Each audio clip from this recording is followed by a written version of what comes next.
Who's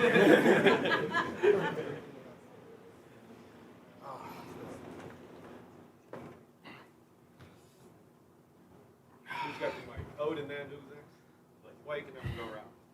How do you, Kenny, Motorino Devil's Digest? After watching the film, what did you make of the offensive inconsistencies, scoring 22 points in one quarter, and only 3 in the other? Yeah, I mean, early in the game, too many mistakes. You know, the first drive and a half, like, we MA on the first play. That can't happen. Like, we can't do that. Us as staff got to be better at that so that doesn't happen. And then we obviously had those, those drives in the middle of the game, second quarter. Then to start the third quarter, we get the ball on the minus inch. We go 65 yards. Like, that's a heck of a drive from the minus inch. Right? It doesn't equate to points, but it's a heck of a drive. And then we, fumble a 4th and inches. It's like crap. And that was our drive in the third quarter. And then we moved the ball down the field 2 other times, 2 of our other 3 drives, kicked field goals, and stalled out. So it wasn't like we were going 3 and out. One big TFL and I think a zone read that was pulled, and you got behind the sticks.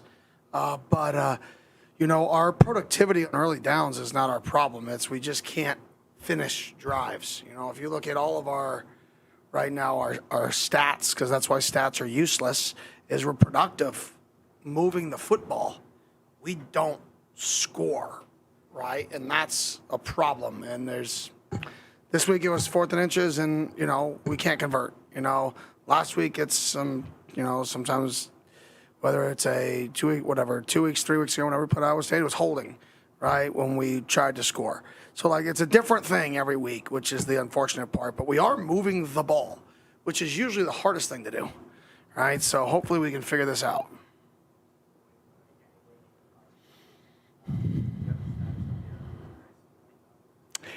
Yeah, I think he's going to start back to his running progression this week, where he's actually running back to try to get back to play. What that means for the game, I don't know yet. We've got to see that progression and what it looks like. Not 70% running, but starting to run. Right now, what you see on the sideline sometimes, everyone gets excited, but truly moving to play the game. So we'll see what that looks like. And like I said, after the game, I want to make sure we progress him back. And I think the speed, best for him to be 100% if he comes back, or whenever that happens.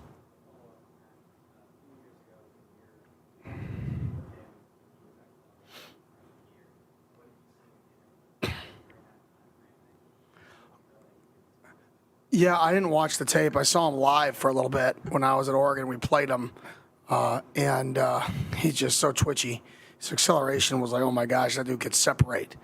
And that always stuck with me, was his ability to separate. And I think you saw that, and you've seen that here, is just his special ability to separate.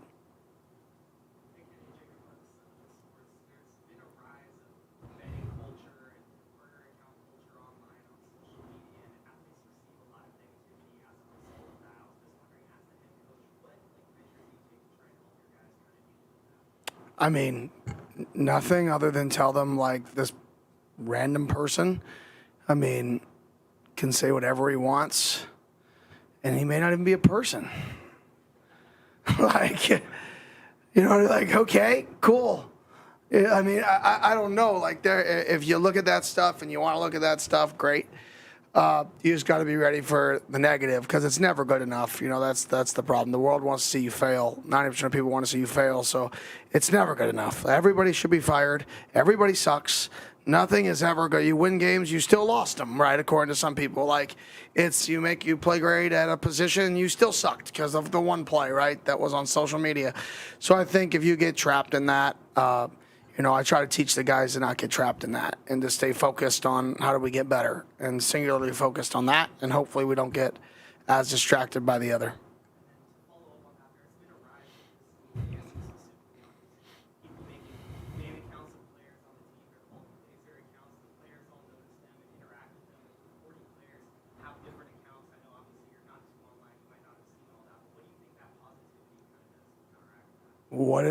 I'm a little confused, to be honest. Glazier, like the coaching clinic? Oh, gosh, I gotcha. Awesome. Is it all positive? Bring more. Bring it on, baby. How many? We got 107 kids on the team. We're 60, what? That means we're 67 shy. If you said we had 40 or whatever you said.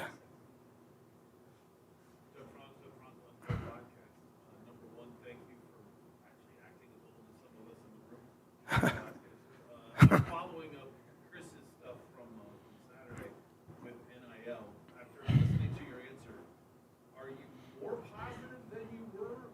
It sounded a little bit like you were a little not sure about the direction of NIL and the school's backing of you, and now you're more sure? Can you kind of explain the process throughout that weekend? Yeah, I mean, I had a meeting on Friday with, some people with the school and some people associated with ASU athletics.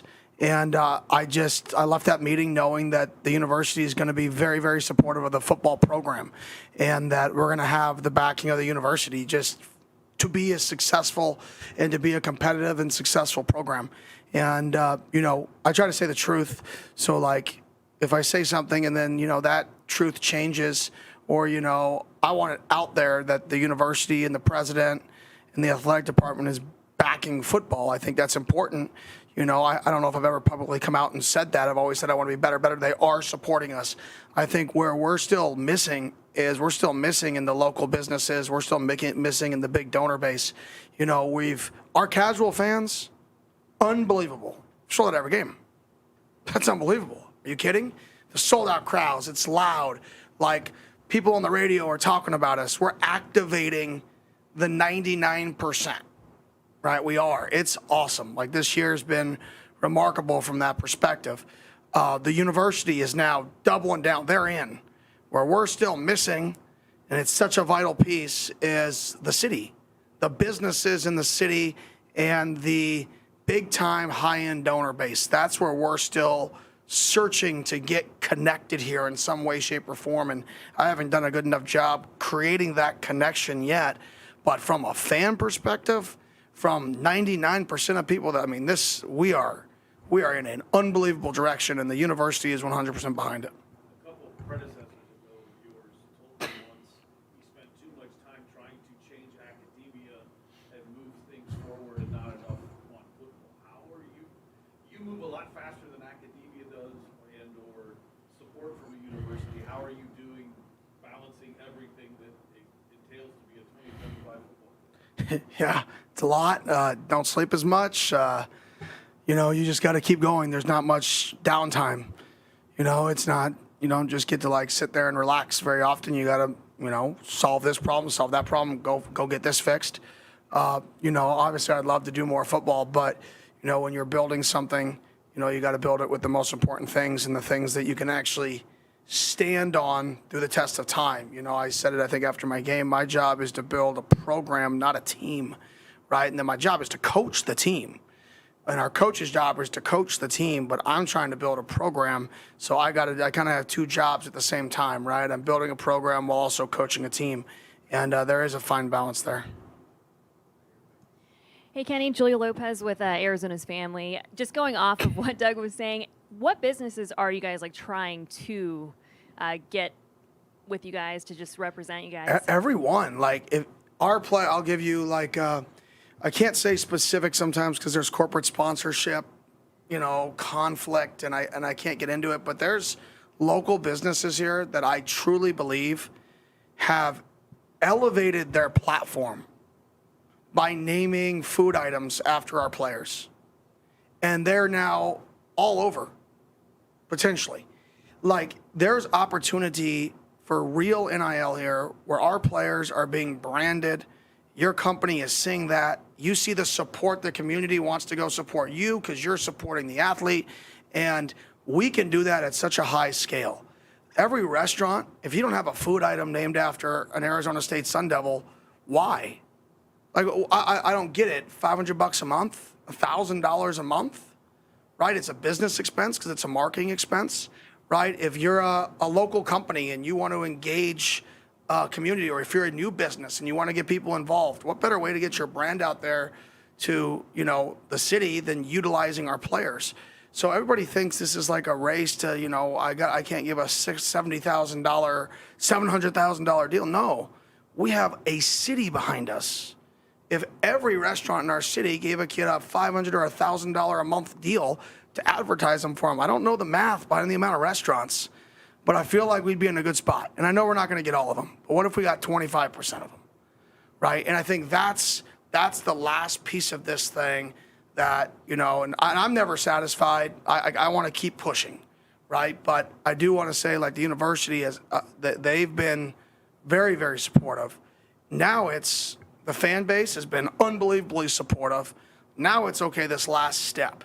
How can we work it together to where the local businesses, successful people in the Valley want to see us succeed? Because our success leads to more success in local business. That's all it is. I mean, we're a revenue generator for the city.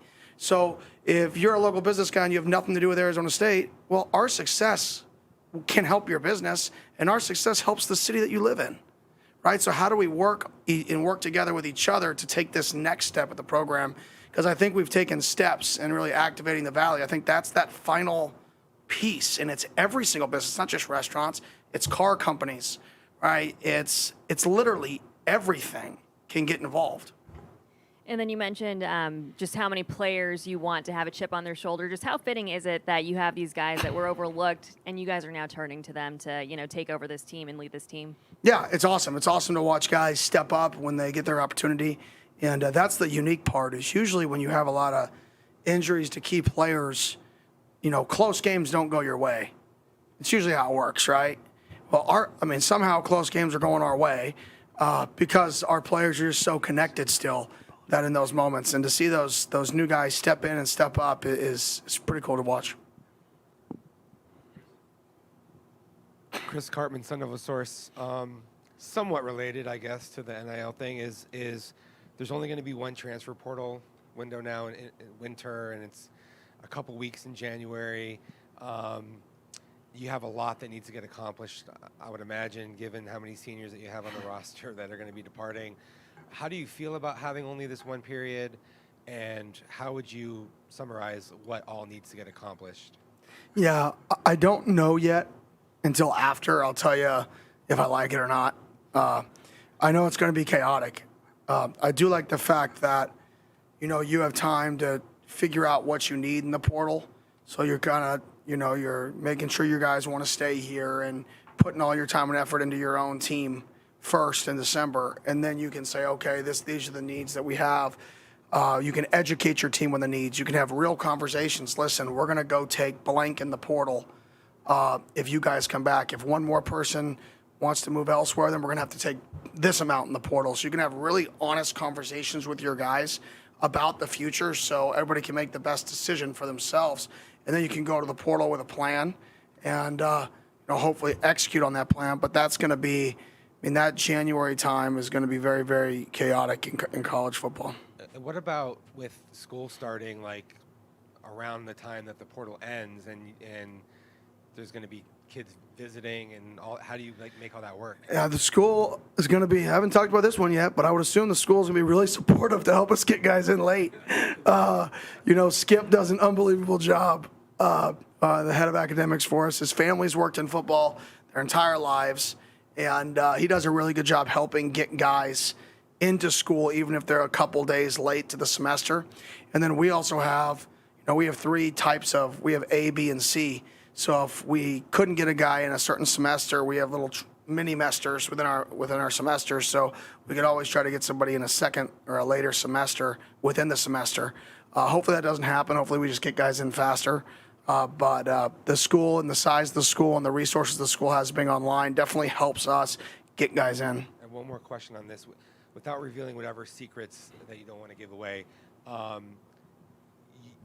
we're in a rev share era, and teams have to have a good idea of the valuations that they have for guys that are in the portal and all that. So what is the behind the scenes process to make sure that you guys are ready to hit the ground running when that happens? Yeah, it's hard to do a ton in advance because nobody has the staff, or I shouldn't say nobody, I don't know everybody's situation, but it's nearly impossible to be able to go through every single college football team at all levels and say that we've evaluated everybody and we have them ranked.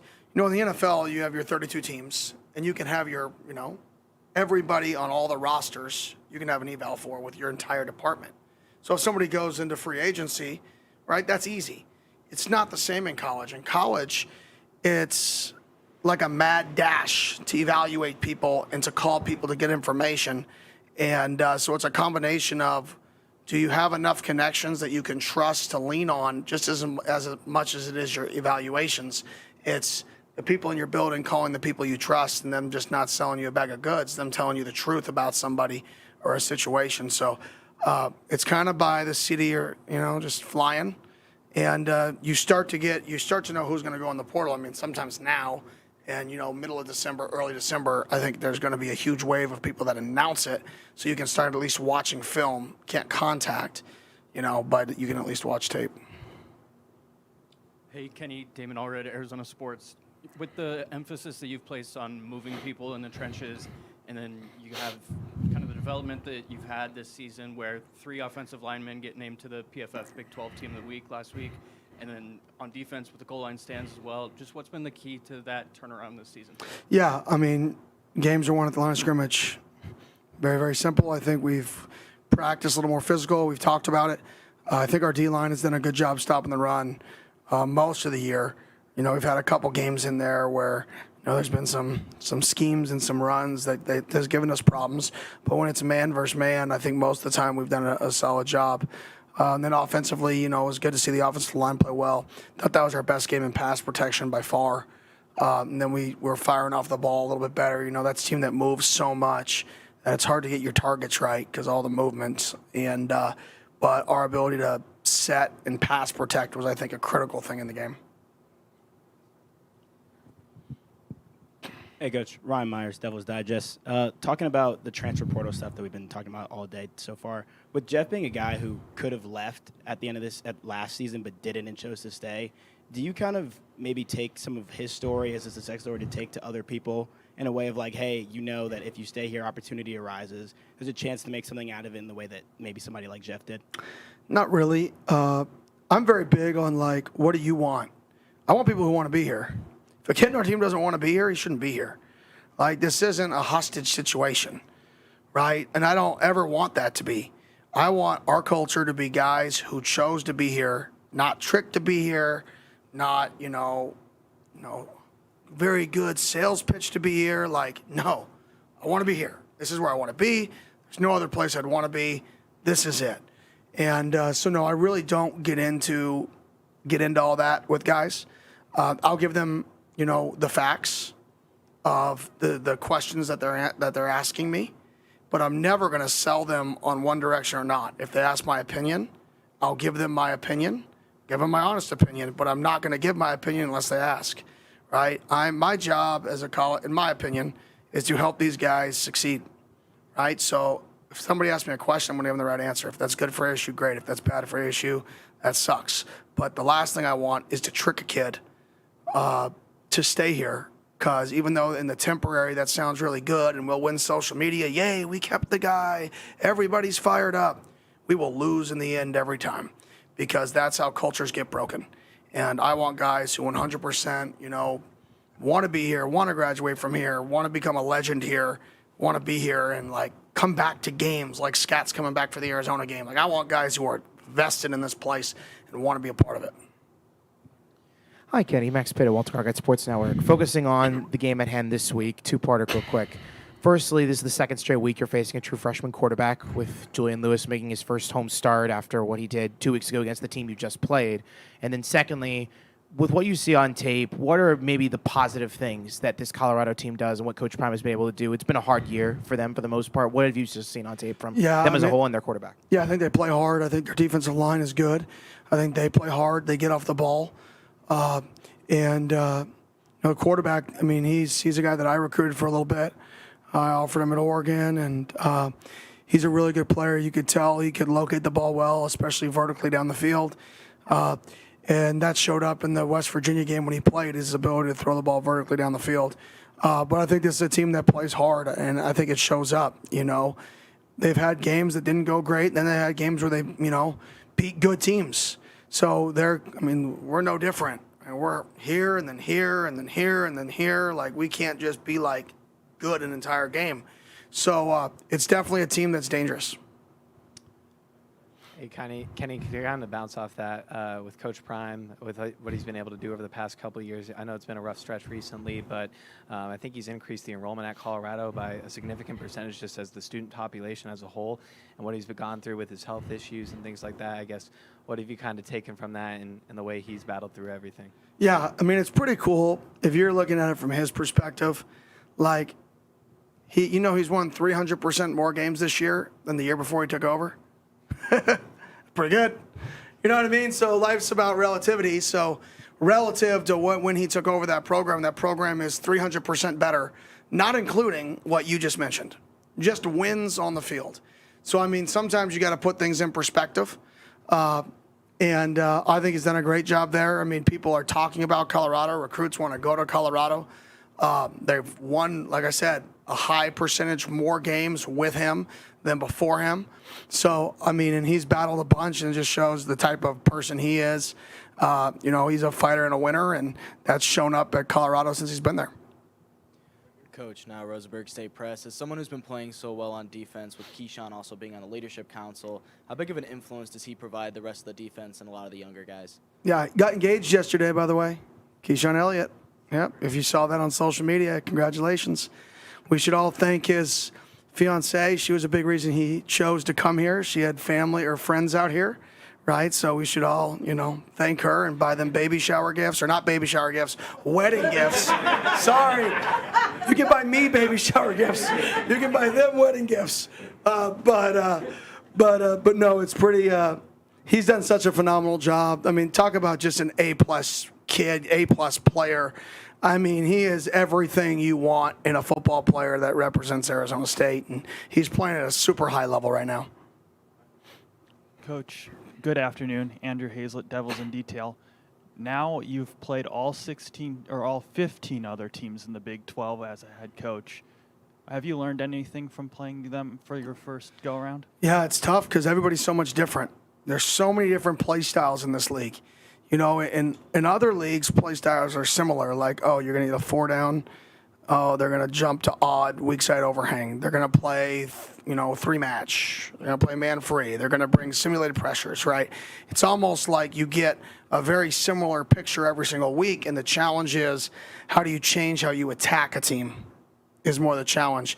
In this league, everybody's so much different. I mean, we really haven't played a team that's been the same defense or the same philosophy in back-to-back weeks yet. So it's literally you're going from how do you attack this team to how do you attack a completely different defense to how do you attack a completely different defense. I mean, just think of the last 3 weeks. I mean, this defense is truly pro-style, 4-down, literally straight from the NFL. They're kind of similar to us. Well, then last week you're talking Brent Venables' history, 4-down, 3-down, odd, gut cross, 4-down gut cross, double off the edge, like jump into 3-person overload with a backside 5 and a walk up. And then the week before that, it's like odd, 3-3-5, 3 high safety. So that's what we faced, 3 completely different defenses back to back. So what would I say my takeaway is from this league is it stretches across the country long enough or wide enough that there's so many different philosophies in each region to how to win. And you can see it all. It's almost so you get flavors of the week, which makes it, in my opinion, more difficult. And it's something that I'm going to look at. How are we going to do something different on offense, or what are we going to do in the offseason that gets us better prepared, because we can't possibly practice versus everything we see in this league. So what are we going to do offensively that has more simple answers potentially, as we move forward in this league that I'm learning? Michelle Gardner, Arizona Republic. Coach, you've talked often about not putting all 3 phases of the game together, and really you kind of still haven't. So is that frustrating, or do you just kind of consider yourself fortunate you are where you are when you haven't done that, or is it frustrating? Yeah, very. I don't consider ourselves fortunate because every game's hard to win, and we're winning. And a lot of people would like to win close games, right? And I don't think it's by luck. I'll say that. I think it's through the work and the relationships and the culture here, which is why we're winning these close games. But it's still very, very aggravating to not play a good football game. I don't know if we've played one good football game this year. And we're 7-3, and we've had all the injuries and all the things happen. I don't know if we've played one good game in all three phases. And that just bothers the crap out of me because that's my goal every week is to play a good game in all three phases. And I don't think we've done that yet. And I keep challenging the guys like in the staff. This is the week. We got to put it all together. Got to play one clean game. And I thought it was going to be last week. You know, when we drove 65 yards, and it was what was a 12-point game, 22-9 or 22-10, right? And it's a 12-point game. And we just drove 65 yards from the -1. We're about to convert, going a 99-yard drive to start the third quarter, score a touchdown. Okay, this is our game. And then it's like, nope, fumble, score, all unravels, right? So I'm very frustrated by that, but I'm happy with where we're at. Right? But you can be both. You can be happy with the result, but not happy with the process. And I would say that's where I am at. Hey Kenny, Luke Lemler, Sun Devil Source. You talked a lot about the upperclassmen and the veteran guys kind of stepping up. After fighting through injury earlier in the season, Justin Watley's picked up a sack in his last 3 games. Jordan Crook was recognized as Big 12 Co-Defensive Player of the Week. What have you seen in this veteran defense that's really grown as the season's gone on? Yeah, I think different guys are stepping up in different games. And, I thought Watley had an unbelievable game last week. And his physicality is really showing up at the edge spot. So I just think it's different guys making plays every week. And that's usually what good teams do. We just got to get a whole team making plays in the same game. Instead of just a different guy, has a great game. It's got to be like, no, we got to have, 12 guys have really good games on both sides of the ball. So 6 on each side. And you see these guys that are now kind of looking at what might happen at the next level as they graduate. You see these guys every day in practice. Scouts might not see them every day in practice. What do you see in them every day that you wish that more people could see? They bring it and they love ball. And I think a lot of scouts have seen our guys. I mean, we've had multiple scouts here almost every single day looking at both sides of the ball. And I think they have seen our guys, but I think the passion they have for football, I think is something that you can't always see. They love football. They love competing. And, that's what excites me most about this team is we like football. And it sounds boring, but it's fun to coach people who like football. Hey, Coach, Adam Keaton, Cronkite News. You made it a point a couple times now to bring up that Keith Abney is part of the Barrett Honors Program. Just wondering how guys like him have served as role models for the type of players you're trying to recruit into your program. Yeah, I mean, we have 3. Our categories for people: be a good person, make good decisions, have more fun working harder than anybody in the country. Like, those are the goals. Those are who we recruit. He's a really good person. He makes good decisions. He has more fun working harder than anybody in the country. He's always smiling, right? Our goals for the football team are smart, tough, the ball of the team. And he's smart, very smart, tough, right? He attacks the ball, and he's all about the team. So I think what Keith does is he provides proof of concept that, smart guys win, smart guys are successful. And, we've got 9 in the Barrett, 8 or 9 in right now. And I think after this signing class, we're going to get near the 15 mark. I think by the end of this, by the 4th to 5th signing class, I'd be shocked if we're not in the 20 range or around the 20 range, which is about 20% of our team, hopefully, in the Barrett. And that doesn't mean a guy not in the Barrett is not smart, right? Some really smart guys choose to not go to the Barrett, so don't take that wrong. But I do like I like guys that are intelligent and that care, and their care level's high. And I think a lot of those people that can get into the Barrett, they just have a really high care level. Kenny, it's expected to be sub 45-degree temperatures in Colorado this weekend. I know you guys were able to handle a similar temperature range in Iowa State, but is there any way to kind of prepare for that, or you just got to gut it out? No, just kind of rock and roll. I mean, I guess it'll be cold, so wear my hoodie and rock and roll. Hey, Kenny, Cameron Cox, 12 Hey. News. Real quick, your meeting Friday, was that planned or did that come about based on the things that were said on the radio? I don't know how we had a meeting that Friday afternoon, so I don't know the planning of it or not. But like I said, it happened that afternoon around noon, and it was positive. There we go. And then real quick, to follow up on all the NIL stuff, if you had a food item named after you, what would it be? You have After me? Yeah, like if somebody were to name something after you, what would you want? A hamburger, a wrap? I mean, probably a cardiac burger or something, right? What is on that? Anything that causes you to sweat and that goes to the very end of your dinner to eat, right? Something along those lines. I think that's fair. Thank you. Thank you.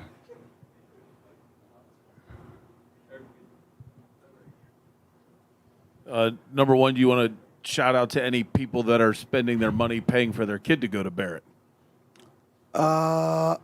Is that you? Yeah, pretty much. I didn't know that. Yeah. So. Number two, but more specifically, kind of on the cardiac burger thing, is I know there's not a coach that you're going to tell us who it is, but in your experience as an assistant, were there coaches that weren't great at game situations and late game practices? Sorry for the cheap compliment, but you guys keep winning these close games. You're clearly one of the best in the country at coaching the situations during the week. Where did you learn it? What did you work on? How have you refined to get there? Yeah, I try to watch all the situations every single week. And, I try to go through, analytics, the end game, like not the moment, but like what 2 to 3 moves, like chess, like kicking the extra point or going for 2. You talk about the end game. Well, the end game started when we went up by 12, not 11. Because if we're only up by 11 and they score at the end, they're up 2. They kick an extra point. Now they go up 3. So our last drive, we're down 3, not 1. That all started when we went for 2 and converted. That's what caused them to go for 2. So I think the end game starts at the beginning of the game in some ways. And then you've got to be able to, when you get to the end of the game, communicate. And we communicate a ton with our players and staff in terms of, in this situation, this is what an offense is going to do, or this is what they think. So we should already be a step ahead, and this is what a defense thinks, and we show the clips. And we try to get our guys really, really wired to situational football. Some people say I overkill it, to be honest. They're like, you're doing too much information. They can't process it. And my deal is, like, I'd rather overkill it. And if one person take something from it, I hope we don't confuse the other guys, but if that one person learns something from it, it could help us. And then we have players that win. At the end of the day, the players go out there and they win the game, and not the coach. And they go out there and they execute, they study, they learn, and they're ready for those situations, and they go and get it done. And what'd your wife say about, don't tell me about the pain, show me the baby? Nothing. I don't know if she saw it. Like I said, she only gets her information from my sister. So I don't think my sister sent it to her yet. I'll probably hear about that in the next. I'm usually like 48 hours behind, delayed by the time the communication happens in my family. We're all good. Thank you.